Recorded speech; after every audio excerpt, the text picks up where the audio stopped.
Y el Nuevo Testamento nos cuenta del nacimiento de un niño varón en un hogar de los judíos en tiempo de Jesús. Y podemos nosotros imaginar que cuando llegó la noticia que nació y era varón, aleluya, y los músicos tocaron y los vecinos venían a darle los parabienes, alabado sea Dios, es varón, y todo el mundo estaba alabando a Dios. Y sin embargo, un día, los padres se dieron cuenta que había un problema con el pequeño, que no podía ver, que había nacido ciego. Y es muy posible que un día los vino a visitar el pastor, el rabino, porque a él también así le habían enseñado. Yo quisiera mencionarles algo de lo que mencionaban estos rabinos, lo que creían, y que posiblemente le mencionaron a los padres cuando fueron a visitar. Posiblemente el rabino llegó y dice, el hijito está ciego, ustedes tienen algo que confesar. No, dice el padre, que nada, si esperamos a este niño, la señora tampoco, la esposa, nada que confesar. Y entonces, de la literatura rabina, un rabino llamado Amí dijo, no hay muerte sin pecado, ni sufrimiento sin iniquidad. Un enfermo no se recupera de su enfermedad hasta que todos sus pecados sean perdonados. El castigo, decían ellos, corresponde con el pecado. Y daban algunos ejemplos. Por ejemplo, Samsón, cuando fue a la Filistea, esta agradó a mis ojos y obedeció a Dios. Y entonces por eso después le quitaron los ojos, era el castigo de Dios. Quitarle los ojos correspondía con el pecado. Absalón tenía una ilusión y un orgullo de su cabello y al fin de cuentas murió colgado de sus cabellos en un árbol. Hasta a veces decían ellos se podía más o menos predecir cuál era el pecado por el castigo que había venido. Y es posible que antes de salir el rabino le dijo, si me necesitan, me llaman, y recuerden que el que encubre sus pecados no prosperará. Y se fue. Y en ese hogar creció ese niño, un ambiente triste, sombrío, sin amigos. Las personas que antes lo visitaban ahora daban vuelta a la manzana porque cómo se iban a juntar con pecadores. Recuerdan que a Jesús también lo criticaron. A los pecadores recibe y con ellos no se junta con los pecadores. Así que esa gente se sintieron aislada, sin amigos, sin con quienes confiar. Difícilmente se podía esperar mucho de este muchacho. ¿Qué podía hacer en la vida?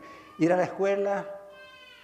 Los chicos, ¿verdad?, pueden ser crueles a veces con los que tienen defectos y además con la idea de que era castigado por algo. No, a la escuela no podía ir. Y entonces se resume en el texto que leímos hoy lo que llegó a hacer este muchacho con las palabras, ¿no es este el que se sentaba y mendigaba? ¿Por qué será que mendigaba?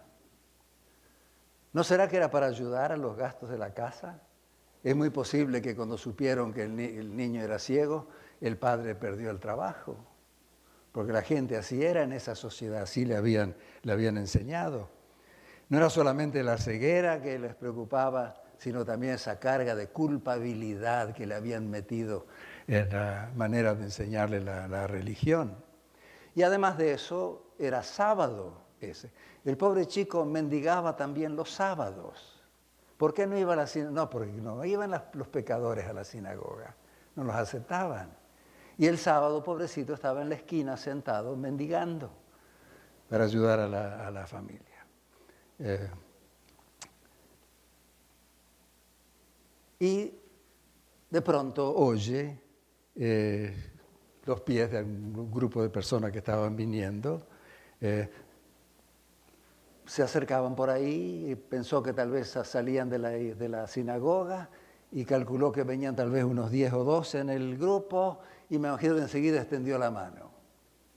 Alguien va a poner algo aquí en la mano. Y entonces cuando se acercaron, lo primero que escucha, uno de los discípulos, a mí me gustaría saber quién fue, le dice, maestro, rabí, ¿quién pecó?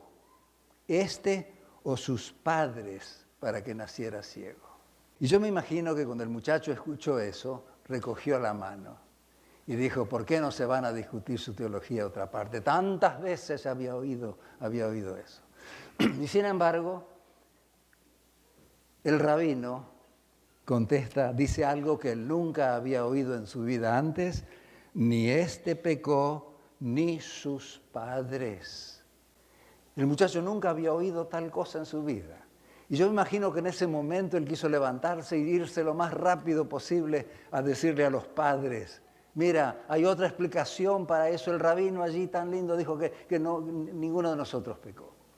Pero antes de que pudiera irse, el Señor Jesús, yo me imagino, se acercó, le puso la mano en el hombro y habló con él. La Escritura no nos cuenta muchas cosas, detalles. Yo me imagino que cuántas cosas lindas le habrá dicho Jesús al oído a ese muchacho en ese momento. Porque Jesús se especializa en hacernos sentir bien, en ayudarnos. Y entonces después hizo lodo, la saliva, untó los ojos y le dijo: vete a lavar en el estanque de Siloé. Y yo cuando leo ese relato digo: ¿qué impacto habrán tenido la presencia de Jesús y las palabras de Jesús en ese muchacho? Porque Jesús no le dijo qué pasaría cuando se lavaba los ojos. Yo imagino que podía haberle dicho: mira, Jesús, ya es hora de ir a casa, está bien si me lavo los ojos en casa, también hay agua en casa. Pero no, se fue directamente al Siloé. ¿Por qué? Porque Jesús se lo había pedido. ¿Qué impacto habrá hecho? Y tal vez mientras iba, se iba reprochando: ay, pero ni su nombre le pregunté siquiera para saber quién era. Ay, ni siquiera le dije que la próxima vez que anda por aquí, que pase por la esquina a hablar otra vez conmigo, porque me hace tan bien cuando le escucho. Así se iba pobrecito para el estanque de Siloé. Y entonces llega al estanque, se lava, empieza a lavar los ojos, y para sorpresa comienza a ver. Lo primero que vio fue su mano, el agua, los árboles, los pájaros que volaban.